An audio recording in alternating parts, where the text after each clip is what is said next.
안녕하세요. 사회생활에 꼭 필요한 상속 지식. 오늘 이 시간에는 상속재산을 분할하는 과정에서 작성하는 상속재산 분할 협의서에 대해 정리해 보도록 하겠습니다. 지금 보고 계시는 화면은 법률구조공단 홈페이지 서식에 업로드되어 있는 상속재산 분할 협의서입니다. 부모님의 장례를 마친 후 상속인들 간에 특별한 다툼이 없다면 고인의 상속재산을 분할하게 됩니다. 이 시간에는 상속인들이 실제 협의서를 작성하는 과정에서 유의할 사항을 항목별로 말씀드리도록 하겠습니다. 오늘 영상의 순서를 말씀드리도록 하겠습니다. 첫 번째, 상속재산 분할 협의서를 꼭 작성해야 하는지. 두 번째, 상속재산 분할 협의서를 작성하는 기한이 있는지. 세 번째는 상속재산 분할 협의서 작성할 때 유의할 사항에 대해서 말씀드리겠습니다. 네 번째는 상속세 신고는 꼭 해야 하는지. 다섯 번째는 이러한 분할 협의서 내용을 상속인들이 지키지 않을 때 어떻게 대응해야 하는지에 대해서 정리해 보도록 하겠습니다. 첫 번째, 상속재산 분할 협의서를 꼭 작성해야 하는지를 정리해 보도록 하겠습니다. 상속재산이 없거나 얼마 되지 않는 경우에는 보통 상속재산 분할 협의서를 작성하지 않습니다. 다만 상속재산을 상속인별로 분할할 필요가 있거나 상속재산 중에 부동산이 포함되어 있는 경우에는 합의서를 작성할 필요가 있습니다. 상속재산 분할 협의서를 저희가 작성하기 위해서는 이러한 상속재산 분할 행위가 정확히 어떤 의미인지를 이해할 필요가 있습니다. 그리고 용어가 비슷한 공유물 분할과 구별해야 되는데요. 예를 들어 고인이 상속재산으로 땅을 남겼습니다. 그리고 상속인으로 자녀 2명이 있습니다. 만약 고인이 유언을 하지 않고 사망을 하면은 민법 규정에 의해서 법정 상속이 이루어집니다. 이 경우에 상속인이 2명이기 때문에 자녀 2명이 땅을 공유하게 됩니다. 그런데 재산을 공유하게 되면은 관리하거나 처분하는데 불편함이 따르겠죠. 때문에 공동상속인들이 협의해서 상속 재산을 분할하게 됩니다. 예를 들어서 이 땅을 특정 자녀가 단독 소유로 하거나 아니면 장남이 3분의 2의 지분을 가지고 차남이 3분의 1 지분을 가지는 것으로 합의를 할 수 있겠죠. 이렇게 상속 재산에 대해서 상속인들이 협의를 해서 비율을 이제 정하는 것을 상속 재산 분할 협의라고 합니다. 따라서 상속인들이 법정 지분대로 상속을 하는 경우라면 분할 협의서를 작성할 필요가 없습니다. 그런데 만약 법정 상속대로 하든 아니면 협의 분할을 통해서 상속 등기가 이미 격려되었다면 이후에 이렇게 등기된 2분의 1 또는 3분의 2와 3분의 1씩의 토지를 이제 각각 자신의 단독 소유로 분할하는 것은 상속재산 분할이 아니라 공유물 분할이라고 합니다. 고인의 사망 이후에 망인 명의로 등기가 존속하는 경우에는 상속재산 분할을 하게 되고 법정 상속이든 협의 분할이든 상속 등기가 이루어진 상태라면 공유물 분할을 한다고 이해하시면 되겠습니다. 두 번째 질문입니다. 상속재산 분할 협의서를 작성하는데 기한이 있는가의 문제입니다. 상속재산 분할 협의는 어디까지나 상속인들이 결정할 문제이고 따라서 협의서 작성은 의무가 아닙니다. 다만 상속재산 분할 협의서는 상속세 신고와 밀접한 관계가 있다는 점을 주의할 필요가 있겠습니다. 따라서 협의서의 작성 기한은 따로 정해져 있지 않지만 상속세 신고 기한 내에 상속세를 신고하지 않으면 각종 가산세 등이 부과될 수 있습니다.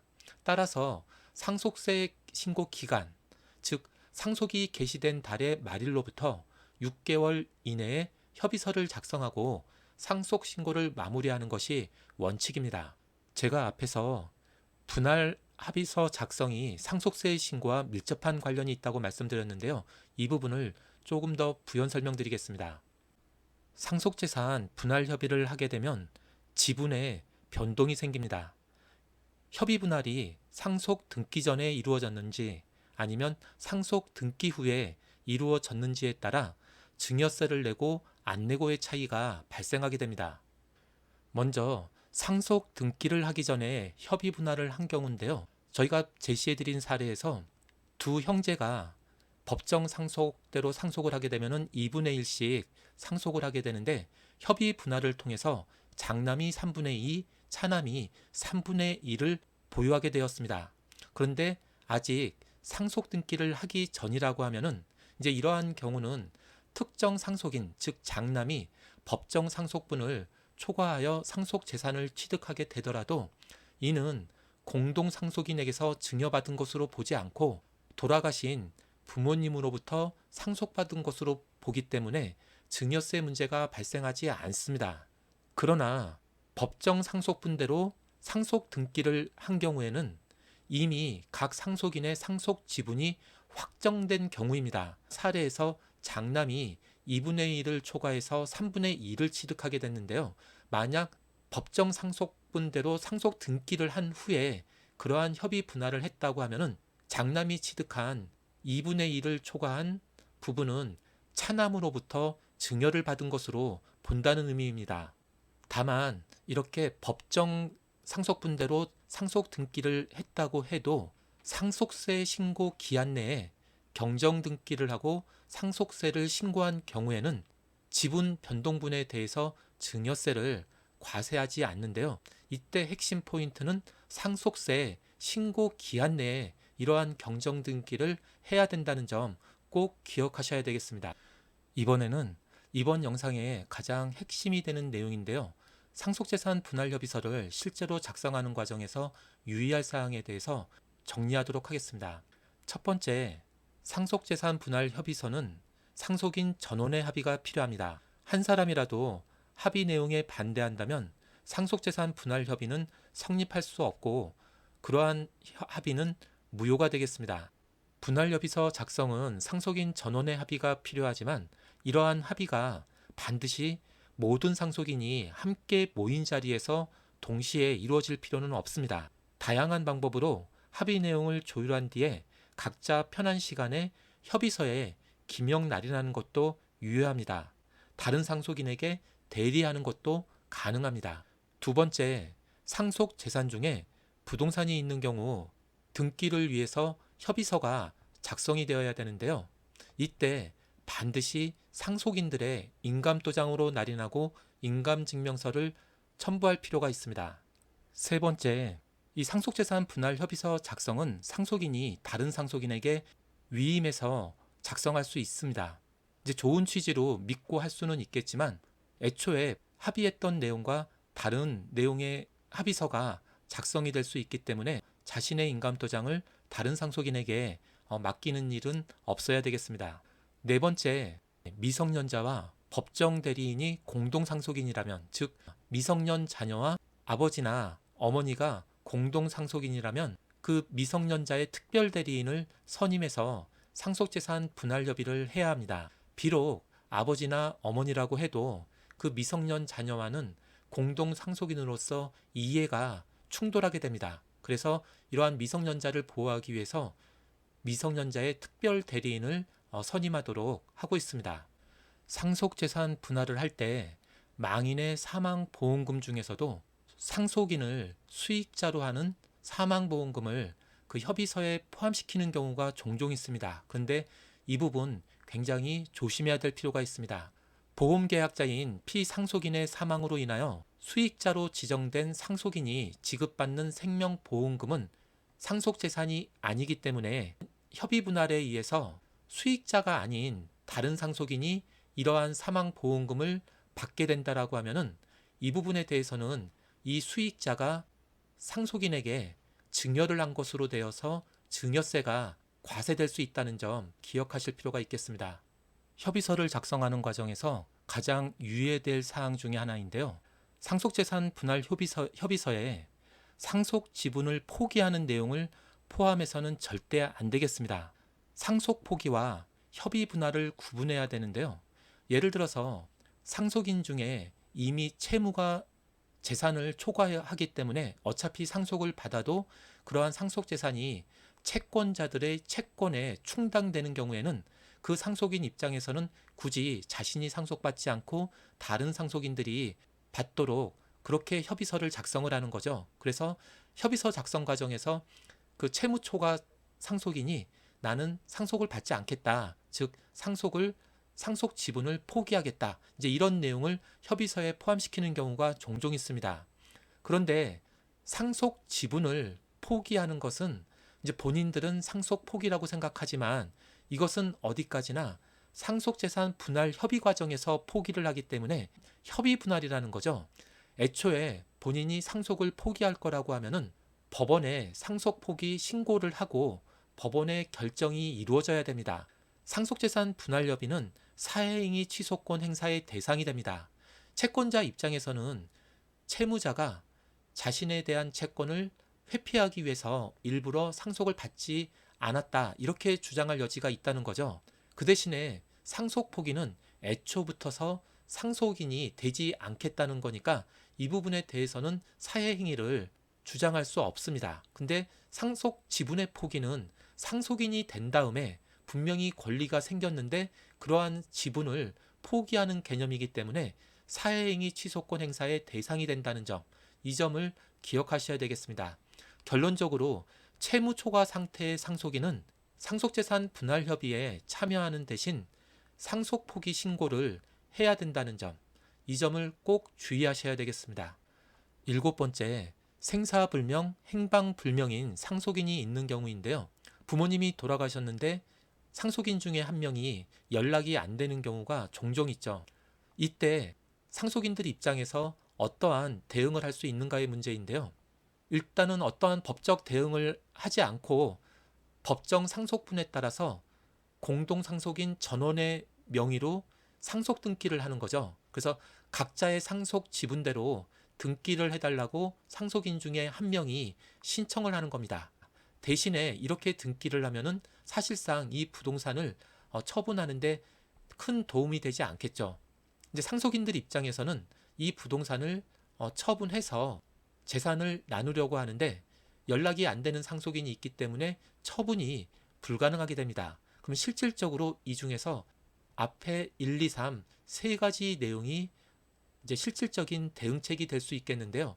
첫 번째는 지금 생사불명, 행방불명인 상속인에 대해서 법원에 부재자 재산관리인을 선임해달라고 신청을 하고 이렇게 선임된 관리인이 상속재산 분할협의에 참여하는 것입니다. 두 번째는 행방불명인 상속인에 대해서 실종 선고를 함으로써 사망한 것으로 의제가 되면은 상속인 지위가 없게 되는 거겠죠. 다만 이러한 실종 선고는 이제 최종적으로 그러한 효력이 나타나기까지 일정한 절차와 시간이 소요될 필요가 있습니다. 세 번째는 상속인들이 이러한 실종자를 상속재산 분할 청구 소송의 피고에 포함시킴으로써 소송을 제기하는 방법입니다. 그리고 이러한 실종자에 대해서 공시송달을 통해서 재판을 진행하는 방법입니다. 이 중에서 아마도 가장 단기간에 할 수 있는 방법은 이 세 번째 실종자를 피고로 해서 상속재산 분할 청구 소송을 진행하는 거, 이제 이 방법이라고 생각되는데요. 이제 이 부분은 변호사 사무실과 상담을 통해서 진행을 하도록 해야 되겠습니다. 8번째, 이러한 상속재산 분할 협의서를 작성할 때 이제 정확하게 몇 부를 작성을 해야 될까? 이제 사소한 문제이기는 하지만 경우에 따라서는 좀 불편을 가져올 수도 있는 부분이기 때문에 이제 설명을 드리도록 하겠습니다. 상속재산 분할 협의서를 작성을 할 때 협의서 작성에 관여한 상속인의 수만큼 작성을 하고 기명 날인을 해서 나누어 가지게 됩니다. 이것이 원칙인데요. 다만 상속 재산 중에 부동산이 포함되어 있는 경우에는 부동산의 수만큼 합의서를 추가적으로 작성하는 것이 좋겠습니다. 왜냐하면은 일단 본인들이 기명 날인한 합의서는 이러한 합의의 증거로 각자 보관을 해야 되겠죠. 그리고 부동산이 있는 경우에는 등기를 해야 되는데 이제 이러한 등기에는 합의서 원본이 제출되어야 합니다. 보통 이러한 등기를 할 때에는 법무사 사무실에 위임하는데요. 대부분의 법무사 사무실에서는 전체 상속 재산에 대한 합의서가 아닌 개개 부동산에 대한 합의서를 이용합니다. 특별한 경우가 아니라면은 이제 이런 식으로 법무사 사무실에 위임해서 합의서를 작성하시면 큰 문제는 없습니다. 추가적으로 상속 재산 중에 은행 예금이 있는 경우에 100만 원 초과되는 은행 예금에 대해서는 각 은행에서 공동 상속인들의 위임장과 또 추후에 문제가 생겼을 때 은행을 상대로 책임을 추궁하지 않고 상속인들이 책임을 지겠다는 이제 그러한 손해담보 약정서를 요구하는데요. 이 내용이 사실상 상속재산 분할 협의서라고 볼 수 있겠습니다. 이제 이런 경우들에 대해서는 은행을 직접 방문해서 그 양식을 수령한 다음에 작성하시면 되겠습니다. 네 번째, 상속세 신고는 꼭 해야 할까요? 상속세가 발생했다고 하면은 당연히 납부를 해야 될 텐데, 그리고 만약 상속세가 없다라고 하면은 굳이 신고할 필요가 없는데 왜 이러한 질문이 나왔을까요? 이제 그 이유를 이해하시는 것이 중요하겠습니다. 일단 상속 과정에서 이 상속세 신고에 대한 일반 원칙을 먼저 살펴보겠습니다. 상속세가 발생했고 이를 납부할 의무가 있는 자는 상속세 신고서를 상속 개시일이 속하는 달의 말일부터 6개월 이내에 돌아가신 분의 관할 세무서에 제출해야 됩니다. 우리가 흔히 상속에 있어서 상속재산이 5억 원 이내일 때에는 상속세가 없다 이렇게 알고 있는데요. 상속재산이 부모가 모두 생존한 상황에서 어느 한쪽이 사망하면, 즉 상속인 중에 망인의 배우자가 있는 경우에는 10억 원, 만약 부모 중 한쪽만 생존한 상태에서 그 부모가 사망한 경우, 즉 상속인 중에 배우자가 없는 경우에는 5억 원을 기본적으로 공제하게 됩니다. 또 하나, 이 상속세에 대해서 저희가 알아야 될 중요한 사항이, 비록 망인이 돌아가실 때 상속 재산에 포함되어 있지 않다고 해도 만약 10년 이내에 특정 자녀에게 증여한 재산이 있다고 하면은 그 증여 재산도 이 상속세를 계산할 때 포함된다는 점, 이 점을 꼭 유념하셔야 되겠습니다. 상속재산 가액이 5억 원이나 10억 원을 초과하는 경우에는 원칙적으로 상속세가 발생하게 되고, 5억 원이나 10억 원이 안 되는 경우에도 사전 증여재산이 있는 경우에는 상속세가 발생할 수 있습니다. 따라서 이런 경우에는 세무전문가와 상담을 하는 것이 원칙이겠습니다. 상속재산이 공제 한도인 5억 원이나 10억 원에 미치지 못하는 경우에는 상속세 납부 의무가 없지만, 대부분 이런 경우에도 상속세 신고를 하는 것이 유리합니다. 이제 이 부분은 특히 부동산의 경우에 이 부동산을 양도했었을 때 그 양도세와 관련된 문제입니다. 예를 들어서 상속 개시 후 6개월 이내에 상속받은 부동산을 매매하는 경우에는 그 매매가액을 취득가액으로 봅니다. 상속세 신고를 하든 안 하든 매매가액이 취득가액으로 되기 때문에 양도 차익이 발생하지 않습니다. 문제는 상속 개시 후 6개월 이후에 상속 부동산을 매매하는 경우에 만약 상속세를 신고하지 않았다고 하면 부동산 시세에 따라서 거액의 양도 차익이 발생할 가능성이 큽니다. 보통 언론에서 상속세를 신고하지 않아서 양도세 폭탄을 맞았다 이렇게 보도되는 경우가 바로 여기에 해당이 되겠습니다. 마지막으로 상속인들 중 일부가 합의 내용을 지키지 않을 경우의 문제를 말씀드리겠습니다. 예를 들어서 상속재산인 A주택을 상속인 중 장남 명의로 한 후에 나중에 처분해서 상속분대로 나누기로 합의서를 작성했습니다. 그런데 시간이 지나도 장남이 주택을 매매하지 않고 오히려 이 주택을 임대해서 임대 수익을 올리고 있습니다. 나아가서는 이 주택은 망인께서 자신에게 준 재산이라고 주장까지 하고 있습니다.